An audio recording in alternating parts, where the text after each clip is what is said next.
काषाय वस्त्रं करदण्डधारिणं कमण्डलूपद्मकरेण शङ्खं चक्रं गदाभूषितभूषणाढ्यं श्रीपादराजं शरणं प्रपद्ये। नमो जन्मभूमी जिथे जन्म झाला, नमो आर्यभूमी जिथे वाढियेला, नमो कर्मभूमी जिथे गुप्त झाला। नमस्कार माझा सद्गुरु दत्तात्रेयाला। अवधूत चिंतन श्री गुरुदेव दत्त। साधकांनो, काल आपण बघितलं भगवान नरसिंह सरस्वती स्वामी महाराज त्या पतिव्रता दाम्पत्याला मंत्राचं सामर्थ्य, मंत्र निष्फळ कसा होतो याविषयी सांगतायत। ते सांगत असताना सद्गुरु नरसिंह सरस्वती स्वामी महाराजांनी शुक्राचार्यांची कथा सांगायला सुरुवात केली। शुक्राचार्य हे दैत्यांचे गुरु आणि त्यांच्याकडे मंत्राचं सामर्थ्य होतं, त्यांच्याकडे संजीवनी मंत्र होता। संजीवनी मंत्राने देवदानवांच्या युद्धामध्ये दैन्य रणांगणी पडले असताना संजीवनी मंत्राने ते परत दैत्यांना उठवून युद्धावर पाठवत होते। इंद्राने बृहस्पतीला विचारल्यानंतर बृहस्पतीने आपला मुलगा कच याला कपट रूपाने शुक्रांकडे पाठवलं। शुक्रांची मुलगी देवयानी हिने कचाला बघितल्या बघितल्या त्याच्या प्रेमात पडली आणि असा मुलगा आपल्याकडे, असा नवरा आपल्याला असावा की जो आपल्या पित्याबरोबरच राहील। म्हणून ती आपल्या पित्याला सांगते, तुम्ही याला शिष्यत्व द्या। शुक्राचार्यांचं आपल्या कन्येवर प्रचंड प्रेम असतं आणि त्या प्रेमापोटी ते कचाला गुरुमंत्र देतात। पण कच हा देवतांकडनं आलाय आणि तो इथे मंत्र शिकून देवतांना शिकवील ही दैत्य शिष्यांमध्ये एक भावना निर्माण होते। म्हणून ते कचाला पहिल्यांदा मारतात समिधा गोळा करत असताना। पण कन्येच्या अतिप्रेमामुळे आश्रमात बसून शुक्राचार्यांनी संजीवनी मंत्राचा जप केला तर जंगलामध्ये असलेला कच जिवंत होऊन परत माघारी आला। हे मंत्राचं सामर्थ्य आहे। दुसऱ्यांदा त्यावेळेस मारतात, त्यावेळेस त्याला मारून त्याच्या सगळ्या तुकडे करून सगळ्या 10 दिशांना फेकून देतात आणि तो घरी येत नाही। म्हणून परत देवयानी ज्यावेळेस म्हणते त्यावेळेस अंतर्ज्ञानाने बघून पुन्हा कचाला संजीवनी मंत्राने जिवंत करून ते पुन्हा आश्रमामध्ये आणतात। हे मंत्राचं सामर्थ्य आहे। पण पुढे काय होतं? कच हे सगळं विद्या शिकतो का?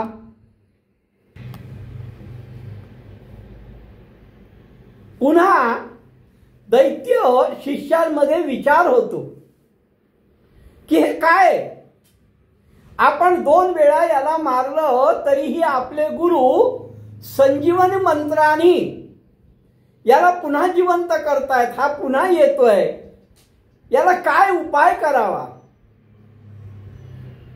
मंत्राचं सामर्थ्य प्रचंड आहे, धन्य मंत्राचे सामर्थ्य, कच आला घरा त्वरित, देवयानी संतोषतो. दुसऱ्यांदा सुद्धा कच घरी आल्यानंतर देवयानीला अत्यानंद होतो. ती वडिलांना आलिंगन देते. पण दैत्यमणी विचार करतात. दैत्यमणी विचार करती, काय केल्यान मरे म्हणती, गुरुकन्येसी याची प्रीती, म्हणून गुरु वाचविती. अहो, गुरुकन्येला याच्यावर अत्यंत प्रेम आहे आणि म्हणून गुरु याला नेहमी वाचवतात. आता उपाय करूयासी, आता काहीतरी ठोस उपाय केला पाहिजे, जेणेकरून कच जिवंत झाला नाही पाहिजे. उदक येईल एकादशी. आता दैत्य शिष्य काय विचार करतात की याला काहीतरी ठोस उपाय करायला पाहिजे, तर आता एकादशी येईल आणि आपण याचा वध करून सद्गुरूंना मदिरेद्वारे ही प्राशन करायला देऊ. याला मारू, याला दाह संस्कार करू आणि याची जी राख आहे ती राख मदिरेमध्ये मिसळून आपण आपल्या गुरूंना प्यायला देऊ, जेणेकरून गुरु काही त्याला वाचवू शकणार नाहीत. अशा प्रकारे दैत्य शिष्य ठरवतात की आता दुसरा पर्याय नाही, कारण दोनदा मारलं. पण दोन्ही वेळीस सद्गुरूंनी त्याला संजीवन मंत्राने जिवंत केलं. मग हा उपाय योग्य आहे असा मनात विचार करून एकादशी आली. कचाला काही निमित्ताने आश्रमाच्या बाहेर नेलं, त्याला मारलं, त्याच्या अस्थींची राख केली, चुरा केला. प्राशन करविती गुरुसी, आणि गुरूंना प्यायला दिलं. मिळवणी मध्यराशी, मध्यामध्ये दैत्य सैन्य. शुक्राचार्य हे दैत्यांचे गुरु, त्यामुळेही ते मदिरापान करत होते. आणि त्या मदिरेमध्ये कचाच्या अस्थींचा चुरा मिसळून करून त्यांना पाचलं. शुक्राचार्यांनी प्राशन केलं. त्यांना ही कल्पनाही नाही की माझे शिष्य कचाच्या बाबतीत असं काही करतील. दैत्य शिष्यांना माहित होतं की जर आता हा बाहेर कुठे जिवंत राहिला तर आपले गुरु निश्चित, कारण गुरूंमध्ये किंवा त्या मंत्रामध्ये, संजीवनी मंत्रामध्ये, मूलतः संजीवनी मंत्रामध्ये इतकं सामर्थ्य आहे की त्याला कुठेही मारलं, कसंही मारलं. अहो, पहिल्यांदा मारलं तरी आणला, दुसऱ्यांदा मारून त्याच्या अस्थी सगळीकडे फेकून दिल्या तरीही आणलं. म्हणजे याला कसंही मारलं तरी गुरु याला जिवंत करतात. त्यामुळे आता गुरूंनाच पाजायला पाहिजे. प्राशन करविती गुरुसी, मिळवणी मध्य राशी. शुक्र गुरुसी देत झाले, शुक्र गुरूंना दिलं, गुरूंनी प्राशन केलं. पुन्हा संध्याकाळ झाली. मागुती पुसे देवयानी. देवयानी वडिलांना विचारते, आओ कचाला बोलवा ना, कच नाही आला अजून. आणि ती रडायला लागली. मागुती पुसे देवयानी, पितयाते विनवनी. कचासी आणि म्हणून रुदन करी आक्रोशे, जोर जोराने रडायला लागले. अहो बाबा हे काय आहे, अजून का चाला नाही, त्याला बोलवा, हो बोलवा. शुक्राचार्य पुन्हा अंतर्ज्ञानाने पाहतायत. भूतलावर कुठेही कच दिसत नाही, कारण आता कचाला त्यांनी प्राशनच केलाय. दैत्यांनी त्यांच्या मदिरेमध्ये कचाच्या अस्थी मिसळून दिल्या आहेत. त्यामुळे कचाला शुक्राचार्यांनी प्राशन केलंय. त्यामुळे आपलं शरीर सोडून ते बघतायत. त्यांना भूतलावावर दिसेना, स्वर्गामध्ये बघतायत, स्वर्गामध्ये दिसेना, पाताळात बघतायत, पाताळात दिसेना. शुक्राचार्यांना हे आश्चर्य वाटतंय. शुक्र पाहत असे ज्ञानी, न दिसे कच त्रिभुवनी, त्रिभुवनात दिसत नाही. काय झालंय बा, खेद करीत असे मनी, त्यांनाही दुःख झालं. का, कन्येच्या लोभा करुणी, कन्येवर जे प्रेम आहे, मी कालही सांगितलं, पित्याचं आपल्या कन्येवर अतोनात प्रेम असतं. आणि त्या प्रेमापोटीच शुक्राचार्यांनी प्रथम कचाला शिष्यत्व दिलं. त्या प्रेमापोटीच कचाला 2 वेळा जिवंत केलं.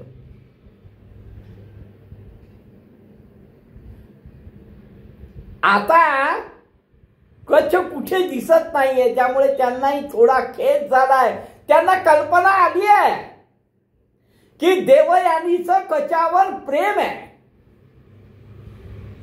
विचार करीत सर्वा ठाई, सगळीकडे बघत झालं, काही कुठे दिसत नाही.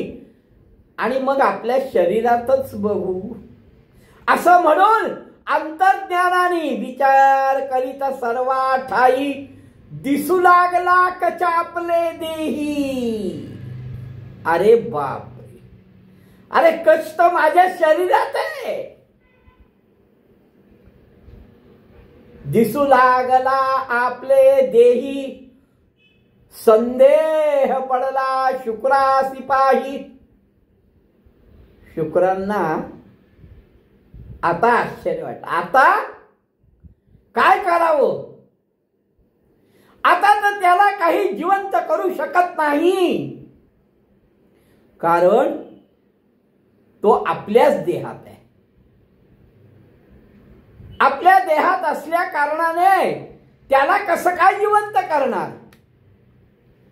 कन्येसी म्हणे शुक्र देखा, हे बघ बाई, तुझं ऐकून त्याला शिष्यत्व दिलं, तुझं ऐकून त्याचा 2दा जीव वाचवला, पण आता काही कच येणार नाही. कन्येसी म्हणे शुक्र देखा, कचन ये आता ऐका, आता काही कच येणार नाही, कारण माझे उदरी असे निका. अगं तो माझ्या पोटातच आहे, आणि मी आता त्याला कसा काढू.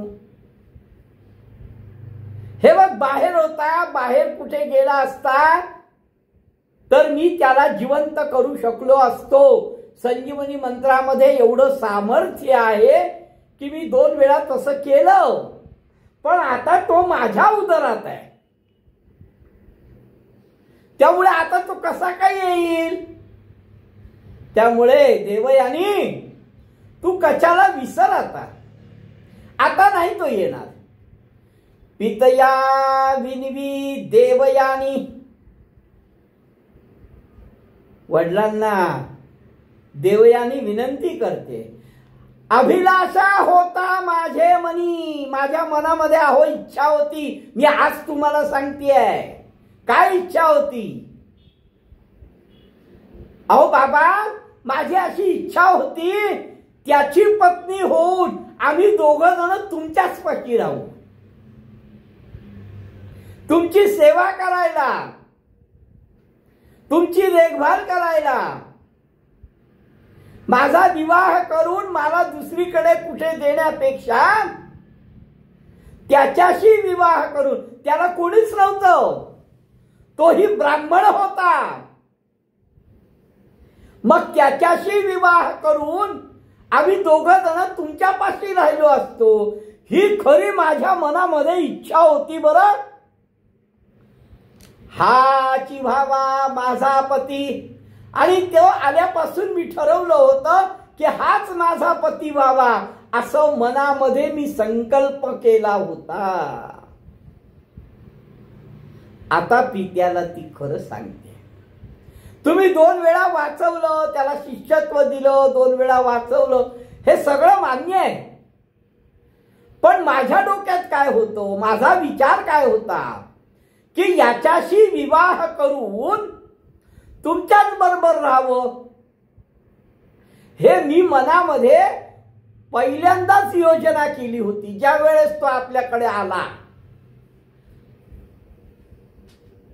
नवठे जरी पुढती, आता जर तो उठला नाही, कारण मनोमन मी त्याला पती म्हणून स्वीकार केलाय.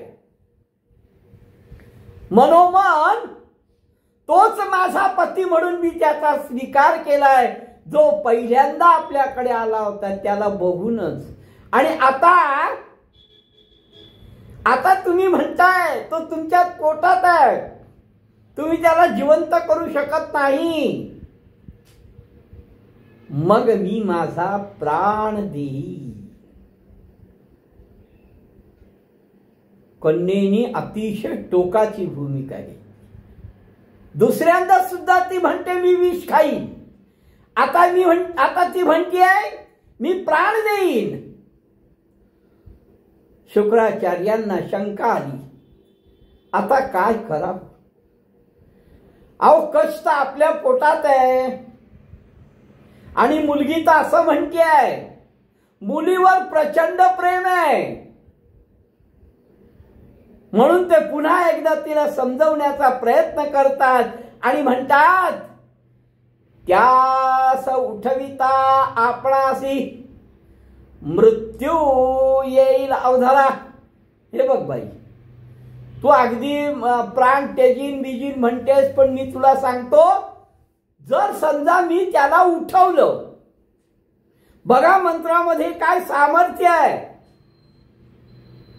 ते कचाला उठवायला तयार झाले आहेत. पण ते काय म्हणतात मुलीला की अगं बाई, जर मी त्याला उठवलं मंत्राने तो मृत्यू मला येईल. स्वाभाविक आहे, कारण तो पोट फाडून बाहेर येणार. मी ज्या वेळेस संजीवनी मंत्राचा उपयोग करणार त्यावेळेस तो पोटात असलेला कच पोट फाडून बाहेर येणार, म्हणजे पर्यायाने मला मृत्यू येणार. संदेह पडला शुक्रांसी, बोधिता झाला कन्येसी, त्यास उठविता आपणासी मृत्यू होईल अवधरा. बघ बाई, तू सांगतेस ते सगळं मला पटतंय की तू त्याच्याशी विवाह करून माझ्या जवळच राहिले असते तुम्ही दोघं जण, हे सगळं मला मान्य आहे ग. पण आता जर मी त्याला उठवायला गेलो, मी जर त्याला जिवंत करायला गेलो, तर मात्र मला मृत्यू येणार आहे. कन्या म्हणे पीतयासी. कन्या वडिलांना म्हणते, देवयानी वडिलांना म्हणते हसते, काय बोलताय तुम्ही? अहो हे असं काय बोलताय की त्याला जिवंत केलं तर मला मृत्यू होईल? अहो सकळा तू वाचविसी, सगळ्यांना तुम्ही वाचवता, सगळ्या दैत्य सैन्याला तुम्ही जिवंत करता, कचाला 2दा जिवंत केलं. अहो सकळा तू वाचविसी आणि आपला प्राण जाय म्हणसी. अहो तुम्ही सगळ्यांना वाचवता आणि तुमचा प्राण जाईल असं म्हणता, हे आश्चर्य नाहीये का? हे आश्चर्य वाटत असे.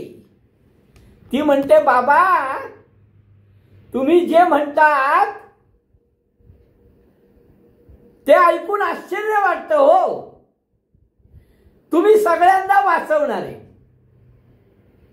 आणि त्याला वाचवलं तर तुम्हालाच प्राण द्यावा लागेल असं म्हणतात, हे आश्चर्य वाटतं.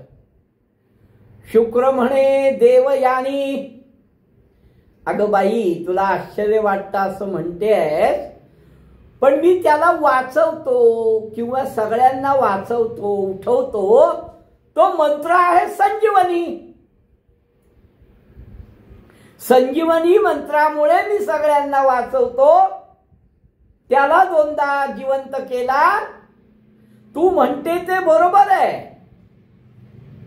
की मी सगळ्यांना वाचवतो, मला मृत्यू कसा येईल, पण मी सगळ्यांना वाचवतो ते संजीवनी मंत्राने. म्हणजे जे मी वारंवार सांगतोय की मंत्रामध्ये सामर्थ्य आहे, शुक्राचार्यांमध्ये नाही. शुक्राचार्यांकडे जो संजीवनी मंत्र होता त्या मंत्रामुळे ते सगळ्यांना जिवंत करत होते. म्हणजे सामर्थ्य मंत्रामध्ये आहे. ते शुक्राचार्य सुद्धा आता तिला स्पष्ट सांगतायत की बाई तू सांगते ते मंत्र बरोबर आहे, पण ते मंत्र जो आहे तो संजीवनी मंत्र आहे आणि त्याच्यामुळे उठवतो मी. आणि तुला माहितीये का, मज वाचून नेणे कोणी, अगं माझ्याशिवाय, माझ्या व्यतिरिक्त त्रिभुवनामध्ये कोणालाही संजीवनी मंत्र येत नाही. कबुली देऊन टाकली आहे आता की मी वाचवतो, म्हणजे संजीवनी मंत्रामुळे वाचवतो. म्हणून जे मी वारंवार सांगतो, मंत्रामध्ये सामर्थ्य आहे, मंत्र सर्वस्व आहे. ते म्हणतात की त्या मंत्रामुळे उठवतो, पण माझ्याशिवाय कोणालाही तो मंत्र येत नाही. मग त्याला उठवताना जर मला मृत्यू आला तर मला कोण उठवेल? प्रश्न स्वाभाविक आहे, रास्त आहे. बर कशाला उठवताना यांना मृत्यू आला, यांना कोणी उठवू शकणार नाही, याचाच अर्थ संजीवनी मंत्र तिथेच संपेल. आश्चर्य आहे. आश्चर्य हेच आहे की शुक्राचार्यांव्यतिरिक्त कुणालाही तो मंत्र येत नाही, माहित नाही. मंत्रामध्ये सामर्थ्य आहे, पुन्हा पुन्हा सांगतोय. मंत्र सांगो नये कवडा. हे बघ, कोणालाही असा ताबडतोब कुठलाही मंत्र देऊ नये. कोणालाही ताबडतोब आपल्याकडलेल्या असल्याचं मंत्र सामर्थ्य दुसऱ्याला ताबडतोब देऊ नये. दीक्षा दिली, मंत्र मिळाला, झालं सगळं, असं नाही आहे. मंत्र देताना फार विचारपूर्वक द्यावा. त्या मंत्राची फलश्रुती काय, तो समोरचा कसा उपयोग करेल, हे सगळं जाणून मंत्र द्यावा, शुक्राचार्य म्हणतात. मंत्र सांगो नये कोणालाही आले, सेवा केली, द्या मंत्र, द्या सिद्धी. एवढं सोपं नाहीये ग. देवयानीला सांगतात ते एवढं सोपं नाहीये ते. त्यामुळे माझ्याशिवाय तो मंत्र कोणालाही माहित नाही, कोणालाही येत नाही. आणि दुसरी गोष्ट, मंत्र कोणाला सांगू नये, तसाच मंत्र षटकर्णी होऊ नये. षटकर्णी म्हणजे जर समजा कोणाला मंत्र देत असताना अजून कोणी तो ऐकला तर जो मंत्र देतो त्याचे 2 कान, ज्याला देतात त्याचे 2 कान आणि जो ऐकतोय त्याचे 2 कान, म्हणजे तो 6 कानात झाला. मग षटकर्णी मंत्र होऊ नये बरं. षटकर्णी होता जाईल गुण. तो मंत्र जर षटकर्णी झाला तर त्याचं पावित्र्य, त्याची किमया नष्ट होईल, मंत्राचं सामर्थ्य लोप पावेल. तर बाई, पहिली गोष्ट, माझ्याशिवाय कोणालाही मंत्र येत नाही. दुसरी गोष्ट, कोणालाही आले, सेवा केली, दिला मंत्र असं नाही. आणि तिसरी गोष्ट, मंत्र जर षटकर्णी झाला तर त्याचं सामर्थ्य नष्ट होतो.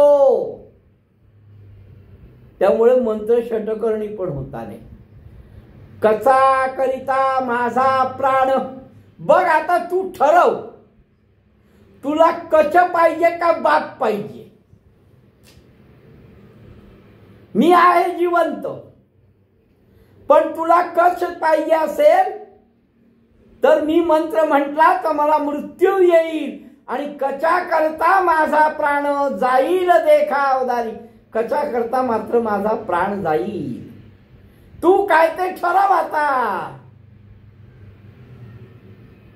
सरळ सांगितलंय तिला. ना ऐके कन्या देवयानी. ती कन्या देवयानी ऐकायलाच तयार नाही. तिला बापही पाहिजे आणि कचही पाहिजे. ना ऐके कन्या देवयानी. ती ऐकायला तयार नाही. पित्याचे चरण धरुणी. वडिलांचं पाय धरले. फार विचित्र अशा अवस्थेमध्ये शुक्राचार्य अडकलेले आहेत. आपल्या मुलीवर प्रचंड प्रेम आहे. आपल्या मुलीवर प्रचंड प्रेम आहे. मुलीचा हट्ट आहे. एकट्यांना त्यांना संजीवनी मंत्र येतोय. पण आता मुलीच्या हट्टा करता जर मंत्र म्हटला तर त्यांना मृत्यू येणार आहे. पण जर नाही म्हटला, कच नाही आला तर कन्या जीव देणार आहे. फार विचित्र अवस्थेमध्ये शुक्राचार्य अडकले आहेत. ते तिला वारंवार सांगतायत, बाई समजून घे, ऐकून घे, विनाकारण हट्ट करू नको. अगं माझ्याशिवाय कोणालाही संजीवनी मंत्र येत नाही. मंत्र षटकर्णी होता कामा नये. असं सगळ्यांना उठसूट मंत्र देता येत नाही. तू समजून घे, ऐकून घे. पण शेवटी ती कन्या देवयानी स्त्री आहे. ती पण जिद्दीला पेटलेली आहे. तिला बापही पाहिजे. बापालाही सोडायला ती तयार नाही. आणि कचही पाहिजे. ना ऐके कन्या देवयानी. नाही ऐकत ती. परोपरीने शुक्राचार्य तिला समजावून सांगतायत, पण ती ऐकत नाही. पित्याचे चरण धरुणी. पित्याचे पाय धरले, हात जोडले पित्याला. आणि शेवटचा उपाय ती पित्याला सांगते. काय? तुम्ही सांगितलं ते मला कळलं की तुमच्याशिवाय मंत्र कोणालाही येत नाही. आणि तुम्ही जर मंत्र म्हटला तर कच जिवंत होईल, पण तुम्ही मराल. पण याच्याकरता सुद्धा माझ्याकडे उपाय आहे. असं देवयानी आपल्या पित्याला सांगते. काय म्हणते? कचा न ऐके कन्या देवयानी. पित्याचे चरण धरवणी. विनवी तसे कर जोडोनी. मंत्र आपण ते शिकवावा. अहो आजपर्यंत तुम्ही तो मंत्र कोणालाही शिकवला नाही. ती विद्या, तो संजीवनी मंत्र तुम्ही कोणालाही दिला नाही. पण तो मंत्र आता तुम्ही मला द्या. त्याने काय होईल? कचासी तू सजीव करी. तुम्ही तो मंत्र मला द्या, तुम्ही तो मंत्र म्हणा, कचाला जिवंत करा. कचाला जिवंत केलं तर तुम्हाला मृत्यू येईल. मी मंत्र जपून निर्धारी सजीव करीन तुझं लागी. काय मार्ग शोधलाय तिने सांगितलंय की तुम्ही मला मंत्र शिकवा, संजीवनी मंत्र काय असेल तो मला सांगा आणि तुम्ही कचाला उठवा. कच उठला की तुम्हाला मृत्यू येईल. मग मी तुमच्याकरता तो मंत्र म्हणेन आणि तुम्ही पण जिवंत व्हाल. हा बालिशपणा आहे खरं. पण देवयानीनी हा पूर्ण प्रकार आपल्या पित्यापुढे सांगितला. शुक्राचार्यांनी ऐकलं का तिचं? कच उठला का? शुक्राचार्य जिवंत राहिले का? तिला मंत्र दिला का? काय झालं हे आपण उद्या बघू. अवधूत चिंतन श्री गुरुदेव दत्त.